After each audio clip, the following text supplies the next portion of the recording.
Halo, selamat datang di channel yang belum ada namanya. Kenalin, nama gue Aldi dan temen gue Berak. Gue geli siapa sendiri. nama lu? Gue Anggana. Nah, tadi Belum ada namanya podcastnya. iya, Podcast apa YouTube Apa ya? channelnya? itu mungkin ya konsepnya akan seperti podcast yang udah banyak beredar di Indonesia maupun dunia ini ya. Sharing informasi aja. Mm-mm. Omong kosong. Nah, Ya. sebenarnya kita juga belum tahu mau ngomongin apa. Cuman kebetulan kondisi kita lagi positif COVID dua-duanya nih. Nah, Jadi ya punya gue kebetulan copot. kita Nah, berdua tidak. lagi jadi apa namanya? Apa Pasien pasien rumah RSDC itu singkatannya apa ya? rumah sakit darurat COVID kalau Oh nggak ya, salah. rumah sakit darurat COVID Nah, Wisma Atlet Kemayoran. nah, Buat ngisi waktu kekosongan dari kemarin aku ngapain cobain bikin konten aja gitu. betul. Nah, kebetulan kalau gue sih sangat merasa beruntung bisa ada di sini karena menurut gue pelayanan di sini sangat bagus ya. Jadi mungkin kita akan mulai dari mana dulu, Dut? Dari sebenarnya gue sama Aldi kebetulan kita masuknya harinya berbeda. Nah, bareng iya. Bareng. Jadi ceritanya gue di sini masuk duluan. Nah, hari ini tanggal 29 ya? Iya, tanggal 29 Juni gue udah hari ke-10. Hari ke-10 di Wisma Atlet, Biar makan sedangkan COVID-nya. si Gana ini udah hari ke Gue hari mata lu. Gue hari keempat. Hari keempat gue masuk hari Kamis. Sekarang hari apa? hari Kamis itu tanggal 24 sebelum gajian. Gue ingat banget sehari sebelum gajian gue masuk ke sini. Nah, jadi ceritanya gue masuk duluan. Mm-mm. Hari Minggu itu, nah gue lihat nih ada di sini tuh ada grup, di setiap lantai ada grupnya. Jadi gue kebetulan lu cerita. ya kebetulan gue masuk di tower 7 lantai 12. Iya. Nah di situ ada grupnya itu isinya pasien-pasien sama perawat yang bertugas di lantai 12 ini.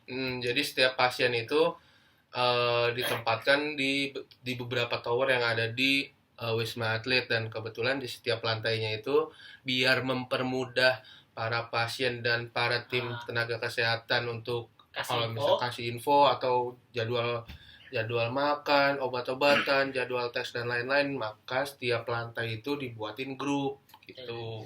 Nah, singkat cerita, gue lagi lihat siapa-siapa aja teman-teman gue yang ada di grup lantai 12. Gue nemu muka yang familiar.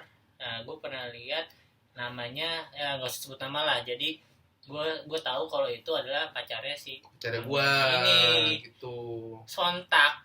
Bahasa sontak. Maksudnya ya langsung aja gue inisiatif nelpon si Gana. Dut, ini bener si pacar lu di sini ya lantai 12. Dia belum tahu nih dapat lantai 12 atau berapa pacarnya. Tapi yang jelas dia di Wisma Atlet. Iya, tapi dia udah tahu. Nah, dia bilang juga nih, iya gue juga lagi positif juga nih, cuman gue masih di rumah. Nah, gue langsung inisiatif, gue udah kesini aja, temenin gue.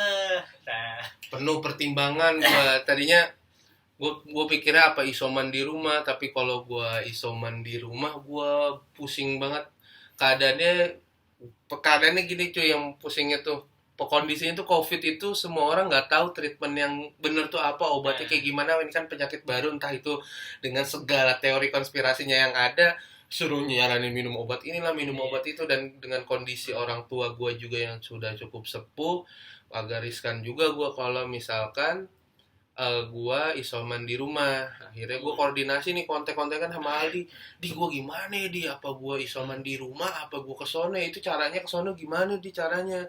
Jadi disclaimer dulu, kondisinya kita saat kita kesini belum ngebludak.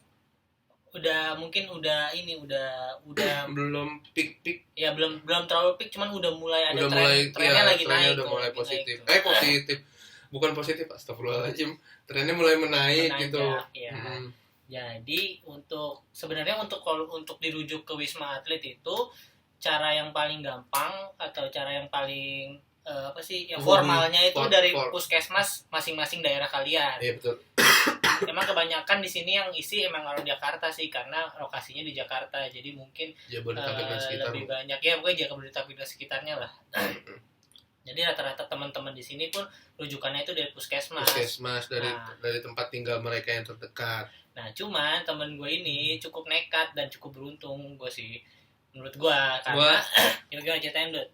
Gue posisinya gue itu tadi yang sempat gue bilang, gue diskusi dulu sama Aldi, dia bilang coba lo nekat aja, cobain datang ke sini gitu. Dan gue kondisinya waktu itu gue ada di Cikarang, rumah gue di Cikarang, tapi sebetulnya gue kenanya di Jakarta sebetulnya.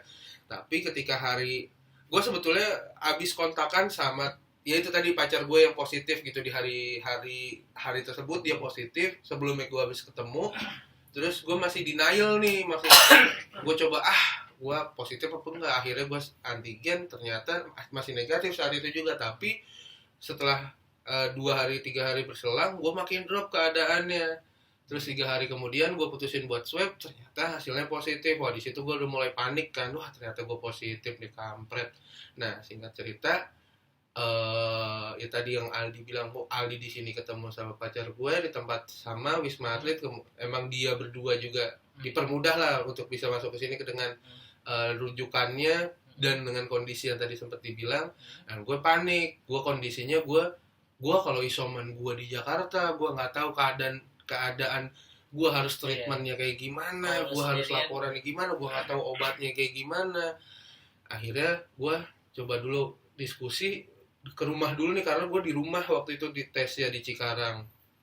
Cuma dengan kondisi sempat gue isoman sehari di rumah, itu gue bilang gue kasihan sama orang tua gue yang udah mulai tua. Akhirnya gue banyak nanya ke ahli, udah cobain aja dulu kesini, kalau enggak pun lihat aja gimana nanti. Akhirnya hari itu juga gue Kamis tanggal 24 dari sekitar jam 11 lah gue nekat datang ke sini gitu, dengan segala persiapan. Maksudnya gue bawa semua hasil PCR, hasil antigen, semua yang menunjukkan gue positif. Bahkan gue juga bawa surat hasil gue udah pernah vaksin, tapi masih vaksin pertama gitu kan. Nah, singkat cerita lu dibolehin masuk, akhirnya daftar di Tower 6 dengan itu juga prosesnya cukup ini sih.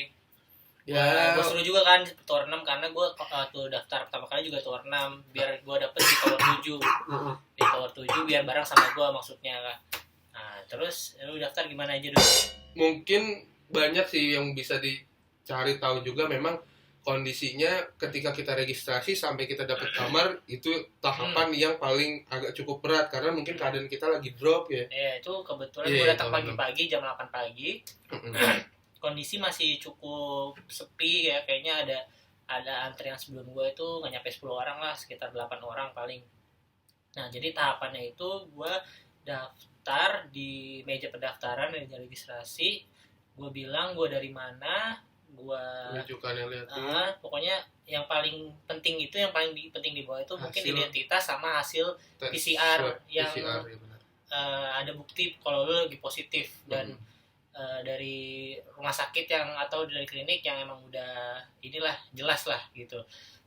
Nah dari situ, dari meja itu gue ditanya-tanyain dari asal dari mana, terus nunjukin surat itu, gue pindah ke meja registrasi selanjutnya. Di situ gue cuma ngasihin kertas print out ya, jangan lupa kalau di sini harus di print out itu semua bentuknya. Agak tricky sih emang itu. Harus berbentuk kertas, jadi dikasih. Nah karena zaman sekarang udah modern, gue ngisi formulir nge-scan barcode, nanti akan di direct ke situs satu linknya ya, pokoknya situs RSD Wisma Atlet gitu. Kita ngisi data pribadi kita segala macam. Ada kalau dari rujukan juga tulisan rujukan tuh tinggal pilih puskesmas mana atau rumah sakit mana. Oke, data standar lah, nama, nomor KTP, alamat, sama tes PCR tanggal berapa, hasilnya keluar tanggal berapa. Nah udah habis isi data itu, kita nunggu nama dipanggil. Proses pertama itu screening itu lu ditanya-tanya. Benar screening dulu ya. Screening itu lu ditanya-tanyain gejala lu apa aja yang lagi masih dirasain sekarang. Sampai sekarang pada saat pada saat lu screening daftar. itu, ya.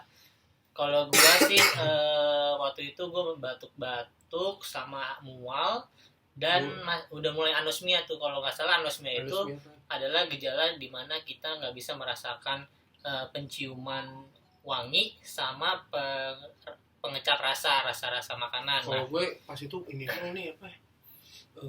Pokoknya sakit. Tenggorokan nggak sakit nggak sebulan ya. Emang beda-beda sih. Anosmia apa namanya? Anosmia juga. Namanya nggak enak banget anosmia. Itu kalau nggak salah ya, coba kalian bisa cari sendiri istilah anosmia itu apa pokoknya, aja ininya penjelasannya. Pokoknya hilang. Kalau gue diingetin sama Aldi. Lu udah mulai hilang rasa belum? Hilang bau-bauan belum? Kalau lu ragu-ragu lu tuh COVID atau enggak sebelum tes nih, saran gue nih ini nggak ada, ini bukan teori dari kedokteran tapi ini balik lagi indikator gue aja nih, indikator standarisasi gue. Kalau lu tahu kan rasanya Indomie goreng seenak apa, wanginya tuh kalau dari dapur lu di ruang tamu juga udah pasti kecium tuh kalau ada yang bikin tuh. Nah, lu cobain tuh kalau misalnya lu ragu-ragu lu sakit COVID atau enggak kan, memang gejala awalnya salah satunya itu anosmia. Kalau lu nggak bisa ngerasain nikmatnya Indomie goreng dari penciuman atau dari rasa, nah itu mungkin lu udah harus agak worry ya, ambil tindakan lah atau PCR. Jangan panik ya, mending tes PCR aja mastiin kalau lu beneran memang positif atau enggak. Nah, terus gue ikutin tuh cara dari si Aldi, gue cobain kan, maksud gue apa gue rasa Indomie goreng kagak kerasa sama gue masak, gue bikin Indomie goreng, pas gue bikin astaga beneran gak kerasa sama sekali, wanginya aja gak kecium, wanginya rasanya bawang-bawangnya kayak gitu, aduh beneran COVID nih. Ya udah berarti udah fix gue nih. Gue sebelumnya salahnya gue mungkin banyak sih orang kayak masih denial gue gak COVID. Terserah urusan percaya atau enggak itu balik lagi sih, tapi gue di sini mikirnya gue concernnya kepada orang tua, lebih orang tua udah mulai sepuh kan, gue takut ngeluarin dia, akhirnya gue ngambil tindakan gitu. Nah itu tadi balik lagi ke cerita di proses apa tadi, screening ya? Screening itu? Nah di screening sama gue jadi screening juga sama kayak Aldi, ditanya-tanya gejalanya apa, sama ini obat yang dikasih obat gak? Ya. Obat yang lagi dikonsumsi apa aja tuh? Itu laporin. Lu kasih tahu, laporin, karena itu akan ngebantu juga. Ya, ngebantu perawat dan dokter untuk ngasih obat apa, kita treatmentnya kayak gimana. Betul. Gitu, karena kan mereka harus menyesuaikan, takutnya kitanya takutnya ada yang alergi makanan enggak, ada punya riwayat penyakit apa, dan gue masih proses screening. Ceritain deh, kalau di proses screening itu ada cek tensi dulu darah. Cuma pas gue tensi nggak tahu ya, gue emang dasar dablek apa gimana, gue nggak pernah ngecek tensi darah gue berapa, apakah gue punya riwayat darah tinggi. Nah gue ketika posisi datang ke sini itu tensi darah gue sekitar 202/100 berapa gitu, dan semua seruangan dokter-dokter tuh langsung notice semua, hah kamu yang bener, tensi kamu ini 200 gini. Gue dengan keadaan sepolos-polosnya gue yang gue nggak pernah kontrol kesehatan gue. Ya buat yang nggak tahu normalnya tensi berapa, kalau gue tanya-tanya dokter di sini sih normalnya 120/90 kalau nggak salah, maksimal 130 lah. Nah ini gue 200 waktu itu, 202, untung bagus nggak stroke gue, katanya wah kamu untung masih gini loh. Gue iya dok ya udah kamu istirahat dulu, nanti kita proses screeningnya sempat tertunda dulu karena tensi gue yang tinggi. Proses screening ditunda, terus istirahat sekitar 5-10 menit, turun di 158. Ya kata dokter masih tinggi juga itu. Masih tinggi sih katanya gitu. Tapi ya udahlah, gue bilang ya udah dok, saya ya mungkin ini mungkin untuk teman-teman misalkan yang usia kayak mungkin usia 25 tahun ke atas kali ya, udah mulai harus aware sama kita tuh udah punya penyakit apa, dan itu sih salahnya gue gitu. Gue merasa gue tuh masih anak kemarin sore yang lulus kuliah, yang masih sehat, gue masih bisa begadang dan lain-lain, ternyata ringkih dalamnya. Jadi gitu. menurut gue kalau kalian yang udah bekerja pasti ada asuransi kan. Asuransi itu mendingan kalian kalau udah punya pakai untuk medical check up per tahun. Itu tuh bisa seenggaknya untuk mendeteksi kalian tuh sebenarnya lagi sakit apa aja, karena ya menurut gue ya benar umur 25 tahun ke atas itu pasti ada beberapa penyakit yang nggak kita rasain, cuman sebenarnya ada udah mulai terbentuk gitu. Sehingga kita bisa melakukan pencegahan dini lah. Betul. Pola hidup sehat sih yang paling penting. Dan terus dari proses screening tuh apa, Di? Nah, proses screening tuh sebenarnya gue nggak tahu yang sebenarnya itu kayak gimana. Cuman karena gue datangnya pagi, gue waktu itu langsung dicek setelah screening itu ya, gue langsung dicek darah, ambil darah, disuntik sama ronsen. Nah, cuman kalau lu kan nggak langsung tuh, lu habis screening langsung nunggu kamar kan? Iya. Wah. Kalau gue habis screening, semua data dikumpulkan, gue suruh nunggu dulu. Nunggu kamar kan. Nah, kalau gue mungkin karena masih pagi, jadi belum terlalu banyak banget pasien yang ngantri. Gue masih sempet cek darah dan ronsen. Tapi lu juga nyusul kan? Kalau gue proses ronsen dan lain-lainnya ketika gue udah dapat kamar. Nah, mungkin karena lu datangnya jam 2. Iya, gue datang jam 2 siang. Dapat kamar jam 6 ya. Maghrib lah ya. Kalau kata orang itu terhitung cukup cepet 3 jam lah. Jadi rata-rata mungkin 3 sampai 5 jam karena kasus gue 5 jam. Kasus gue 5 jam karena mungkin gue sempet cek darah dan ronsen dulu. Robi itu dari jam 10. Atau mungkin nanti deh kalau suruh banyak cerita unik di sini. Banyak banget aja. Jadi gue dapat kamar 5 jam. Gue dari jam 8 sampai jam 1 itu baru dapat kamar. Nah itu mungkin gue masih bersyukur lah karena beberapa teman-teman juga ada yang sampai berapa si Robi tuh si Robi datang setengah 10 pagi cuy. Setengah 10 pagi datang. Dia datang setengah 10 pagi. Ini kenalan gue di salah satu pas bareng gue datang ada pasien namanya Robi. Dia datang setengah 10 pagi, gue datang jam 2 siang. Yang ya dia sama gue naiknya bareng beres maghrib gitu. Anjir dia di setengah 10 pagi cuy. Dengan keadaan yang dia udah lemas naik jam maghrib. Setelah azan maghrib nggak lama naik baru dapat ruangan kita. Dan ya memang nggak bisa dipukul rata sih, rata-rata prosesnya nunggunya lama dan lain-lain karena tergantung keadaan sama jam lu datang jam berapa sama apalagi lagi jam sibuk mungkin ada semua datang tiba-tiba. Menurut kalau yang seperti yang menurut yang gua tahu selain di tower 6 itu ada juga pendaftaran di tower lain. Ada yang di tower 4 sama tower 5. Nah biasanya tuh kalau yang dari puskesmas itu awalnya memang cari ke tower 6, cuman kalau tower 6 lagi rame mereka cari yang lebih sepi, tower 4 atau tower 5. Jadi gitu. Ada tower 4, tower 5, tower 6. Itu untuk pendaftaran setahu gue ya selama di sini ya. Jadi yang untuk pasien itu, untuk tempat tinggal pasien itu mulai dari tower 4, 5, 6, 7. Jadi ada 4 tower 7 emang gak ada penerimaan kan? Iya, gak ada penerimaan, cuman ada untuk tempat tinggal. Tempat tinggal itu ada 4, 5, 6, 7. Terus beres kalau si Aldi dari dari proses beres screening itu dia langsung ada penindakan ngambil darah, cek darah, ronsen. Semua treatmentnya itu beda-beda. Aldi cek darah sama ronsen ketika masuk ke sini. Gue itu cek darah, ronsen sama EKG gitu. Nah mungkin itu EKG-nya itu tapi setelah ini juga kan, kamar juga.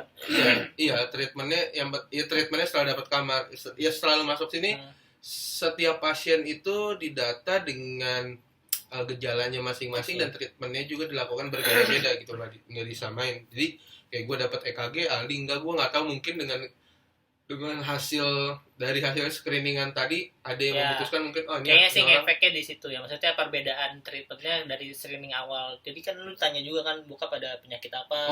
Riwayat ada nggak bokap apa?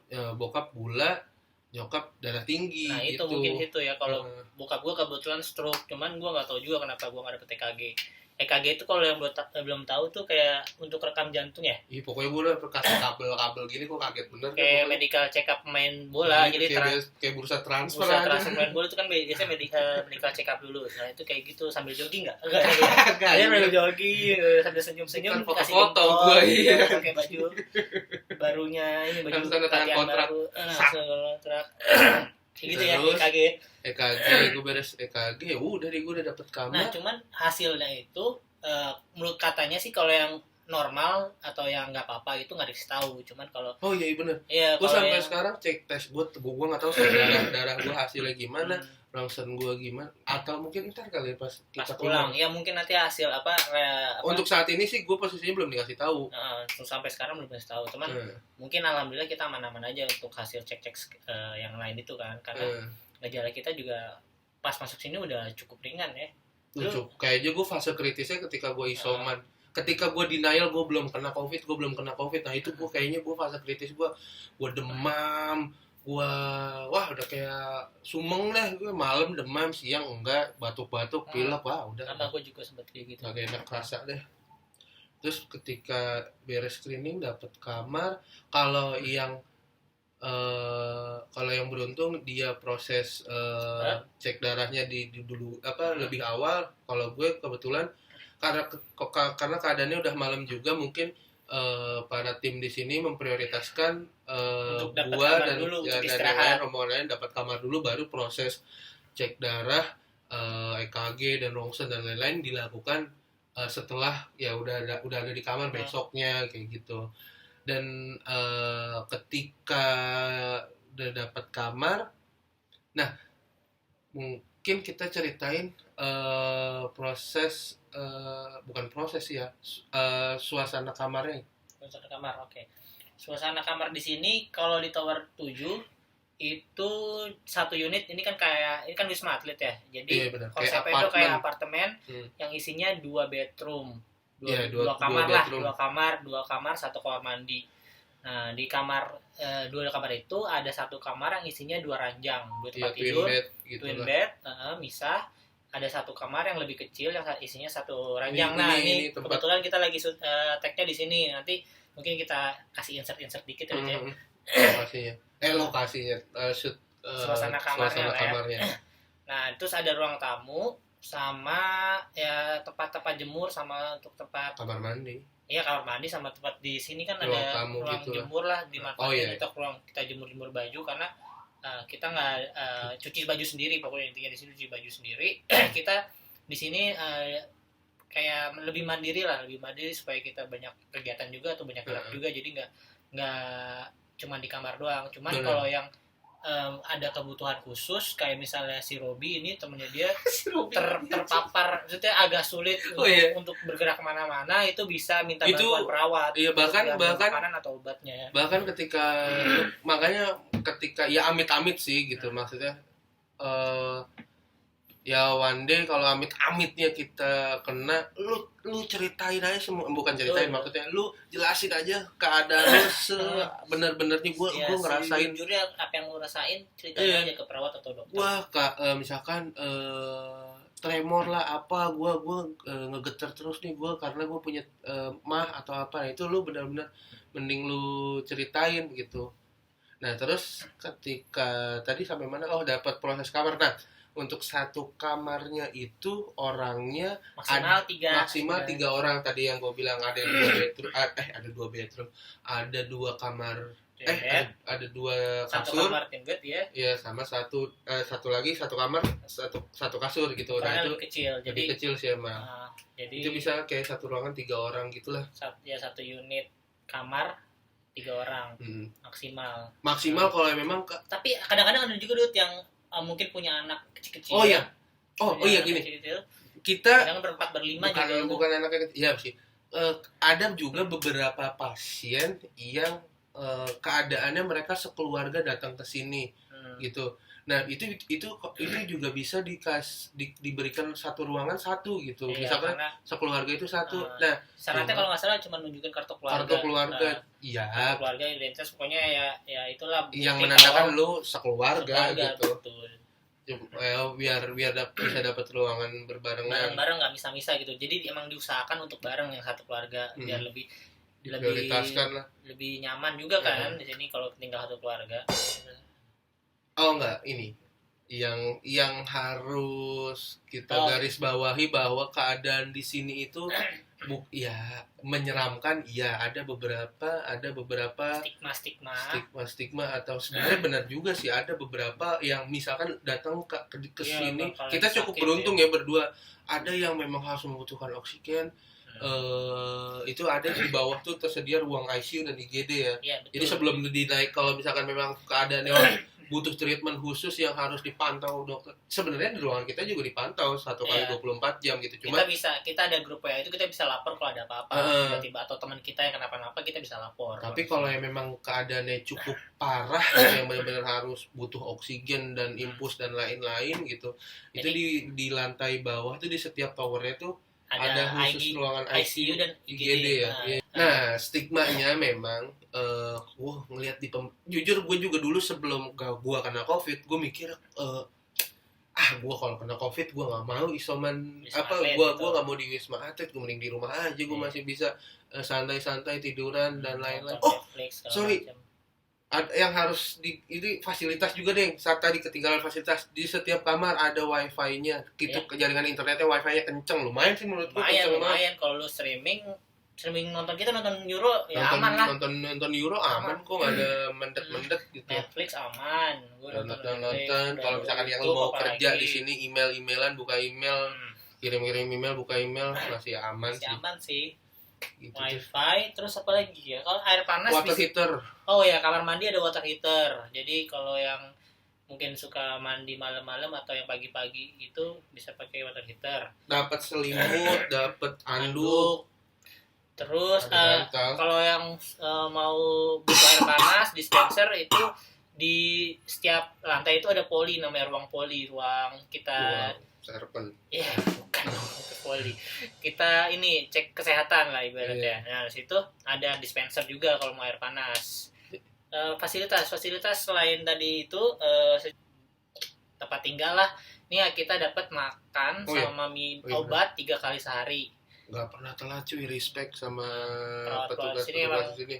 The best lah pokoknya, sama air unlimited, airnya itu air botol, mineral botol unlimited lah, kalian mau ngambil di setiap lantai atau di bawah juga ada di mana-mana. Di seluruh penjuru tempat di sini, lo misalkan mau butuh air ada. Sama satu lagi snack, jangan lupa. Iya, ada snacknya juga. Snacknya itu 2 kali ya?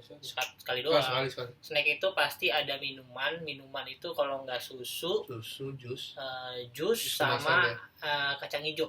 Selama gue di sini sejauh ini itu. Iya. ABC kacang hijau gue dapat. ABC kacang hijau dapat sama, terus ada 2 snack biasanya, roti atau kue-kuean lah. Atau gorengan gitu. Untuk makanannya. Nah, untuk makanannya itu setiap pasien pun treatmentnya berbeda-beda. Gue nggak tahu kenapa gue dikasih menu diet. Mungkin karena gue overweight juga, terus dengan keadaan ya mungkin itu sih. Keadaan ini juga sih, keadaan apa, latar belakang keluarga, latar belakang kesehatan gue yang tadi gue bilang. Nah, gue dikasih menu diet gitu. Kalau si Aldi menunya normal. Jadi mungkin perbedaannya itu nggak jauh beda sih, cuman kayak ada menu-menu doang yang misalnya di menu normal ada kacang merah, di menu dietnya diganti tahu gitu. Ada juga yang menu dietnya kayak si Robi nasinya nasi tim, karena Robi kan tremor. Bukan, blak. Nggak pada kenal. Si Robi juga, pokoknya si Robi dulu temen Mas Robi kalau misalnya nonton jangan tersinggung ya, kita cerita ya, siapa tahu nonton dulu. Iya benar, kasih tahu aja, pokoknya kita share aja nih. Mas Robi maaf, mana-mana kuning gak nih. Gue sebenarnya sebelumnya sekamar sama beliau, cuman beliau kasihan juga dengan kondisinya.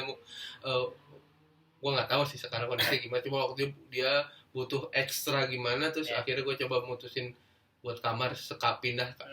Jadi dia kamar. di tower 7 di kamar 3 lantai 31. Lantai 31 31 paling atas. Enggak sih, ada lantai paling atas 32. Kalau tower 7 paling atas 32. Lantai 12. Lantai 12 jadinya. Gue masuk duluan, terus akhirnya setelah gue pindah nih, ini namanya kamar Fajar gue sebutnya. Karena temen gue sebelum ada dia namanya Fajar di sini, pokoknya lah ya cukup si Fajar lah pokoknya. Kalau Fajar ntar gue share dulu ke Fajar, lu harus nonton ya Jar ya.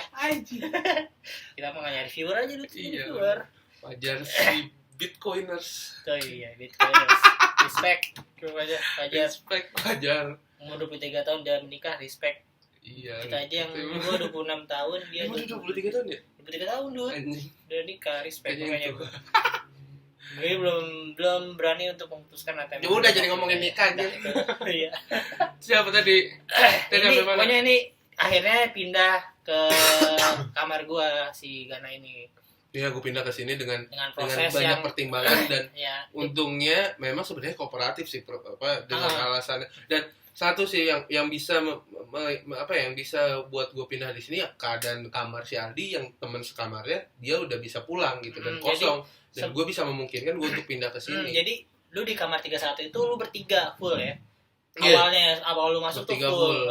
Jadi gue didepatin kamar yang berdua sama Mas Robi itu. Mas Robi. Nah, kalau gue di sini dari awal gue cuman berdua satu unit. Jadi si Fajar di kamar yang kecil ini, gue di kamar yang twin bed, cuman gue isinya sendiri. Nah, si Fajar itu akhirnya gue hari keberapa dia pulang, gue ngajak dia pindah ke sini dan gue bilang ke pas lagi ada Fajar pun gue sering main di sini. Iya, jadi gue sering main. Jadi boleh kok kita walaupun nggak satu kamar kita boleh interaksi sama main. Dengan prokesnya aja. Ini gue nggak pakai masker ya karena gue udah percaya kalau dia juga itulah pokoknya lah kita insya Allah aman di sini. Amin. Nah terus setelah Fajar pulang gue laporan ke poli gue bilang kalau ada gue tanya ke perawat kalau teman saya bisa nggak pindah ke kamar saya. Kebetulan teman sekamar saya yang sebelumnya udah pulang hari ini. Nah, kalau dari lantai 12 perawatnya bilang bisa-bisa aja kita nerima aja kok karena beberapa juga ada yang kayak gitu. Nah mungkin karena satu tower juga lebih mudah prosesnya. Nah terus gue bilang ke si Gana lapor ke poli tower 31-nya. Dan terus pokoknya singkat cerita nanti deh ada satu segmen kita bahas mengenai kenapa gue pindah dan kenapa ya bukan nggak ngomongin orang sih maksudnya uniknya kejadian gue sama kita. Cuma memang ya udah singkat cerita diperbolehkan dan ya menurut gue sih cukup fleksibel dan inilah kooperatif lah ya teman-teman perawat di sini. Ya kan yang penting mereka yang penting kitanya juga maksudnya nyaman kayaknya mereka lebih mementingkan kenyamanan kita masing-masing gitu. Itu yang gue salut banget sama perawat-perawat dan dokter di sini. Baik sumpah sejauh ini. Walaupun gue nggak ada kesan negatif kayaknya nggak ada gue di sini deh. Walaupun mungkin ada kayak aduh ini lucu banget sih kalau kita nge-share activity apa di grup-grup WhatsApp. Iya. Ya pasti ada aja kan kalau ya namanya bapak-bapak jokes bapak atau beberapa pasien gitu lah. Bapak-bapak di grup WhatsApp tuh jokesnya yang wah acik menghibur banget. Jadi kalau gua jujur nggak ada kesan negatif lu ada nggak ada juga nggak ada sih so far. Kalau even ada kesan negatif mungkin misalkan ada kayak biasanya gini, ada beberapa pasien yang misalkan mengeluhkan, biasanya ada yang di kondisi di kamar kayak gini aja, ada yang di infus, ada yang apa yang membutuhkan kebutuhan khusus misalkan infus saya sakit nih atau oksigen saya habis, kadang emang ada yang mungkin agak sabar, ada nggak sabar dalam gitu. Ini ya dalam tanda kutip manja gitu ya, agak mungkin manja beberapa pasien. Cuma gua juga nggak tahu sih, nggak tahu di posisi mereka ya. Mungkin mereka emang butuh dan emang nggak bisa itu dan emang nggak bisa minta tolong ke beberapa orang gitu. Jadi dan susternya kadang suka slow respon, nggak suka sih, maksudnya mungkin keadaannya suster juga karena kabarnya kalau nggak salah beberapa lantai gitu, nggak cuma satu lantai doang, kabarnya gitu dulu. Gue dengar susternya ditempatkan khusus megang, misalkan di dalam piket hari ini ada 2 suster atau 3 suster dia nge-handle satu lantai itu banyak cuy, berapa kamar ya, ada 50 peserta 40 kamar apa 30 sekian kamar deh pokoknya deh. Cuman kebetulan kalau lantai 12 ini karena di lantai 12 ini ada balkon dan ada mungkin disebutnya jogging track gitu. Jadi kamarnya itu cuma sampai 19 dan 19 itu udah termasuk ruangan poli sama ruangan perawat. Kalau yang lain full gitu. Jadi kayaknya 17 kamar doang deh. Jadi 17 kali 3 itu cuma berapa ya? Sampai 70 deh, pokoknya 51. Ya mereka juga masih tetap manusia lah, gue juga menghargai itu, kadang ada yang capek gitu. Bahkan itu dari so far saya sejauh ini gue sangat respect dan lah. salut lah sama apa yang udah dilakukan sama dokter dan perawat di sini. Ya terus kalau dari sisi perawat, kalau dari sisi apalagi ya fasilitas obat? Iya pokoknya makan obat tadi 3 kali sehari ya. 3 kali sehari. Sama obat juga. Sama kita ada beberapa tower atau lantai itu ada kegiatan pasti ada kegiatan cek kesehatan perharinya. Itu pasti sehari ada minimal sekali lah. Tensi ya? Kadang-kadang bisa sampai pagi siang malam juga ada. Jadi pas jam makan siang, makan pagi, makan malam itu ada cek kesehatan. Nah, kesehatannya itu apa aja? Kesehatan tensi dulu. Sama kita update ini keluhan, saturasi gitu. Gak apa kok ditembak ini apa? Cek suhu. Sama lu update keadaan lu saat ini. Misalkan, dok tadi malam saya meriang nih dok, saya butuh gini. Itu nanti oke, berarti ditambahkan obat apa gitu. Betul. Jadi dicatat semua rekam medis kita per harinya itu dipantau. Bahkan kayak si Aldi aja minta obat sakit badan pereda nyeri, itu bisa malah dikasih. Si Anes minta obat anemia bisa gitu karena emang darahnya rendah. Jadi bisa. Kalian kalau merasa misalkan kalian merasakan kebutuhan diri kalian sendiri ya, jadi kalian bisa tuh minta obat yang nggak dikasih. Itu menurut gua hal yang terpenting. Kenapa gua di sini ngerasa nyamannya karena kita dipantau 1x24 jam dan ya gitu. Kalau gue nggak tahu keadaannya kalau gue isoman di rumah ya. Kalau gue isoman di rumah, ya obatnya gimana gitu. Kan apakah benar obat yang gue minum? Iya pasti gitu. Ada jeda beli obatnya kan. Kalau ini alhamdulillah beberapa obat udah tersedia gitu. Jadi kita tinggal minta, mungkin dokter perawat tinggal cari obatnya, kita langsung dikasih. Ya walaupun misalkan dulu terserah sih maksudnya. Emang corona obatnya udah ada, tapi gue sih maksudnya ya gue melakukan yang terbaik untuk kesehatan gue gitu. Yang penting balik lagi udah gitu. Kalau misalkan lu keadaan di rumah kadang banyak banget masukan wah itu malah bikin bingung kadang-kadang ya. Kan banyak saudara yang ngasih tahu minum ini, minum itu, makan ini, makan itu. Ya itu mungkin benar, cuman kadang-kadang kebanyakan jadi kita minum semuanya jadi pusing gitu. Jadi pusing bener. Malah ini gimana ya, jadi rebus-rebusan tai lah. Rebusan apa, gue udah anjir gue ya. Gue nggak menyalahkan itu sih, cuman ya iya gue makasih banyak gitu. Banyak banget, cuman kalau gue sih ada yang obat-obatan Cina nyampe sini mana nggak ada sih obat-obatan Cina yang mahal betul katanya itu. Kalau gue sih yang penting ikutin aja. Tapi gue nggak tahu sih itu yang diberikan dokter, karena gue percaya banget sama dokter sama perawat. Yang penting percaya deh. Gue sih kuncinya itu sih, maksudnya ya terserah lu pada mikir kok teori konspirasi apa, yang penting gue mikirnya gue sembuh dulu. Satu lagi itu yang pas ketika proses screening lu share bahwa kita itu di sini itu untuk 9 hari. Jadi gini 10 atau 10. Jadi ketika nanti kita sudah di hari ke-9 per datang kita di sini, nanti di hari ke-9 itu kita akan di swab gitu, di swab apakah hasilnya itu negatif atau positif. Nah di pengumumannya itu di hari ke-10 gitu, di hari ke-10 pagi katanya biasanya ya. Nah di pagi itu dikasih tahu keadaan lo tuh sekarang, misalkan saturasi oksigen lo gimana, CT lu gimana, lu keadaannya masih positif atau udah negatif. Nah kalau misalkan semuanya sudah membaik, keadaan lu sudah negatif COVID, nah lu bisa pulang sorenya atau malamnya. Ya, jadi gue sedikit ini cerita tentang perhitungan harinya dulu ya. Jadi kalau menurut beberapa perawat di sini, hari pertama itu dihitung dari pertama kali lu minum obat pagi. Nah, jadi contohnya gue datang hari Minggu, cuman gue minum obat paginya itu hari Senin. Jadi hari Senin itu berarti hari pertama gue. Jadi total gue di sini sebenarnya udah 10 hari, cuman dihitung baru 9 hari ini kalau per hari ini ya. Jadi gue kebetulan hari ini swab. Hari ke-9 gue, dan gue swab tadi. Swab pagi-pagi jam 9. Nah kalau besok pagi dia hasilnya negatif, dia boleh pulang. Dan sebenarnya nggak negatif juga sih. Jadi menurut beberapa dokter dan udah ada artikel juga kan di beberapa ini ya, media online atau website.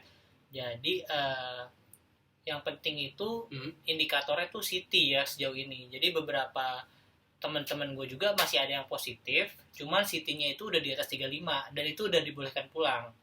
Kalau dari rujukan sini ya. Jadi Fajar kemarin. Iya, kemarin Fajar gitu. Fajar tuh masih positif. Cuma CT udah di atas 35. Kalau dan dia juga bukan berarti pasien-pasien yang boleh pulang dari sini lu udah bisa main kemana-mana. Enggak, kita diwajibkan untuk isoman lagi di rumah. Beberapa hari lah. Nanti ada rekomendasi dari dokternya itu untuk berapa harinya kita di rumah stay. Tergantung keadaan kita masing-masing. Iya pasti. Dan beberapa temen yang udah nggak bergejala pun, misalnya si Mas Ijul itu kan udah merasa sehat ya di hari sekian. Mas Ijul itu Mas Ijul juga ceritain tuh dia hari ke-9. Hari ke-9 itu dia belum boleh pulang, hasil tesnya itu hari 10-nya dia belum boleh pulang karena hasil tesnya itu masih positif dan CT-nya mungkin masih di bawah 35. Gua berbahaya ya. CT itu mungkin indikator indikator virus itu masih bisa menularkan atau tidak ya. Yang sejauh ini yang gue baca begitu, cuman coba kalian baca-baca lagi kalau untuk lebih pastinya. Jadi Mas Ijul itu hari ke-9 swab, hari ke-10-nya dia dikabarin kalau dia belum boleh pulang karena hasil tesnya itu gue lupa dia masih negatif atau CT-nya yang masih positif atau CT yang masih rendah. Jadi dia harus extend atau nambah selama 4 hari atau 5 hari gitu ya. Jadi pokoknya dia pulang 3 hari nambah deh. Iya, pokoknya pulang di hari ke-15 deh pokoknya dia. Kemarin dia pulang hari ke-15. Harusnya 14 tapi malam itu suratnya belum keluar. Sebenarnya berarti 3 hari. Jadi setelah kita udah boleh pulang pun kita masih harus menunggu surat jalan. Itu tadi yang gue bilang. Suratnya buat itu hasil bukti bahwa keadaan kita seperti apa. Udah boleh pulang sama dokter di sini lah. Pokoknya itu bukti ya. Itu bisa dipakai. Maksudnya kita di pos keluar nanti akan nunjukin surat itu untuk kita bisa keluar dari sini gitu. Normalnya tuh kalau misalnya kita udah sehat, normalnya di hari ke-10 itu udah boleh pulang. Tapi dan keadaan kita udah pulang ke rumah, kita juga wajib isoman. Jangan keluar masih harus bisa harus jaga prokes juga sih, itu yang paling terpenting. Ya seenggak-enggaknya lu aware sama keluarga dulu lah, yang paling penting kan keluarga kalian sendiri ya. Yang paling terpenting sih kita mau sharing activity atau keadaan di sini kayak gimana sih, karena soalnya di berita-berita kan ya maksudnya tadi sempat gue sounding disebut mencekam, ada sih beberapa yang mencekam tadi yang ada dirawat di ICU. Cuma menurut gue dengan pertimbangan tadi gue bilang, apakah gue mending gue nggak pernah mau deh kalau misalkan amit-amit kena positif, gue nggak mau deh di Wisma Atlet. Tapi ketika gue hari pertama datang ke sini, gue ngerasa gue cukup beruntung ada di sini, gue bisa dirawat di sini dan buktinya pun banyak teman-teman gue yang gue kan update story ya, terus kok enak gitu dirawat di sana, kalian bisa berjemur, maksudnya bisa melakukan kegiatan olahraga, banyak kegiatan yang kita bisa lakuin di sini. Sedangkan gue isoman di rumah cuma di kamar doang dan lain-lain. Itu besok lagi. Ya mungkin di next episode ya. Di next episode gue akan liatin dan gue jelasin kegiatan apaan aja sih yang bisa kita lakuin di Wisma Atlet. Gitu. Dan ini sebelum mengakhiri episode 1, mungkin gue akan sedikit ngasih tahu barang-barang apa aja yang wajib perlu atau yang kalian perluin. Tapi lu amit-amit juga sih. Iya, kalau misalnya kalian kebetulan lagi sakit, ya amit-amit gitu ya, amit-amit. Kalian harus mendapatkan perawatan ke sini. Dan kalau kalian kebetulan juga bisa beruntung datang ke sini, ini menurut gue barang-barang yang wajib atau yang perlu kalian bawa ke sini. Pertama, menurut gue itu colokan. Terminal colokan, tahu kabel kan. Karena nih colokan kamar ini. Pasar Minggu lu bawa sini terminal. Ya nih, colokan kamar ini tuh adanya di situ. Sedangkan kan kalian pasti butuh colokan tuh untuk HP kan. Kalian colokan HP tuh rata-rata panjangnya tuh 2 meter doang. Jadi kalau kalian colok di situ pasti akan menggantung. Kalau kan cuma 3, Dut. 5 total. Wifi. Makanya dipakai wifi 1. Wifi kan nggak mungkin kalian copot kan. Di kamar sebelah 1, kamar ini 1, udah berapa tuh? 3, 4 sama 5 yang di luar jemuran. Ya itu. Sama ini nih. 1 di itu 5 udah. 5 jadi 5. Iya, jadi satu kamar cuma 1 masalahnya. Jadi kan kalian apalagi kalau kalian nggak kenal, rebut-rebutan tuh kalau misalnya di kamar yang sebelah tuh, di kamar yang berdua rebut-rebutan. Ini buat terminal. Kedua, baju pasti sih, kita bawa baju salin. Baju sudah pasti, baju salin tuh ya kalian siap-siap aja. Ya estimasi buat 9 hari. Gue tapi gue bawa cuma 3, 4 nih, gue bawa 4 kaos. Kalau gue sih bawa 1 tas, 1 koper sama di juga 1 tas. Bawa 1 tas, 1 koper. Terus ini apa? Rinso. Iya, Rinso. Cuci pakaian Rinso atau apalah kalian. Soalnya kan kalian kalau misalnya gua sehari ya ada yang 2 baju sehari. Karena gua sering olahraga, gua pasti 2 baju sehari. Masih lu kagak nyuci kancut. Iya, betul. Ini malah jadi kena kelamin lu. Di sini nyuci sendiri ya. Nyuci sendiri. Tapi bersih kok, tempat jemurnya enak kok. Ntar gua liatin deh. Disediain ember juga. Jadi kalau di kamar gua kebetulan dikasih ember 4. Gua nggak tahu tuh. Iya benar sih. Itu gua nggak tahu itu dikasih peninggalan ember atau peninggalan teman-teman yang kesini. Di sini di kamar ini lumayan cuy, udah dari 2020 gila Wisma Atlet kita kena 2019. Covid-nya 2019. Covid-nya 2020 dong. 19 akhir 2020. Maret awal. Iya kan nama Covid itu 19. Iya. 2020. Kita kenanya baru di 2021. Ini udah hampir kurang lebih setahun nih, tempat kayaknya banyak yang ninggalin. Iya. Banyak balon peninggalan terus. Ya lu kalau mau bawa spray sendiri lah atau selimut sendiri itu monggo. Tapi kita dikasih juga sebetulnya fasilitas selimut. Bantal ada 1. Jadi kalau kalian yang biasa tidur pakai guling, bawa guling. Bantal 1. Terus selimut 1. Itu keberapa tadi? Kan ketiga lah. 4 guling. Colokan, Rinso, colokan, Rinso, baju sama guling. Baju mah ya maksudnya enggak yang itu memang wajib anjir. Masa gondal gandul nyampe sini. Guling, keempat menurut gua guling. Enggak sih, guling mah tergantung. Ya sih itu sih, tergantung sih. Opsional. Kalau gua sih guling. Tidur butuh guling. Sama kalau lu yang doyan olahraga bawa sepatu olahraga itu penting. Soalnya lu bakalan mati kutu, lu nggak bisa. Karena di sini lu masih bisa nikmatin olahraga gitu. Iya, kalau kalian nggak merasa sakit atau udah merasa sehat, kalian olahraga aja. Maksudnya, karena gua itu datang ke sini nggak bawa sepatu awalnya. Nah, kebetulan karena rumah gua deket nih, dan gua minta dia ke sini, gua nitip sepatu ke rumah dia, gua bosen nih. Dan setelah gua nitip sepatu ke dia, gua olahraga terus tiap hari sehari 2 kali coy. Jadi atlet gua bisa di sini. Sehat. Terus jujur gua lebih merasa sehat ketika keadaan ya amit-amit ya gua juga nggak mau lama sih. Tapi gua jujur masuk ke sini gua jadi jauh lebih sehat daripada gua keadaan gua di luar. Sama satu sih yang paling penting, pola tidur gua lebih bagus. Gua nggak mikirin kerjaan, gua nggak mikirin meeting, makan nggak pernah telat. Pagi itu pasti jam 7 udah makan, siang paling jam 12 atau jam 1 makan, malam tuh jam 6. Itu udah jam-jam yang inilah kayak jam tepat lah makan. Gue sih so far sampai sekarang nggak tahu sih, maksudnya mungkin ada beberapa orang yang datang ke sini dengan keadaan berduka dan lain-lain gitu ada yang apa, tapi gue so far sejauh ini masih bukan masih enjoy sih, gue kayak mencoba untuk menanamkan pikiran-pikiran yang positif ke diri gue. Ya gue anggap aja gue kayak staycation di sini. Karena ada beberapa kejadian yang nggak menyeramkan sih, menyedihkan yang kita alami, tapi itu bukan secara langsung ya, cuma di beberapa pasien ya. Nanti kita ceritain kalau ada kesempatan lain. Aja sih dari sini. Sampai jumpa di episode berikutnya.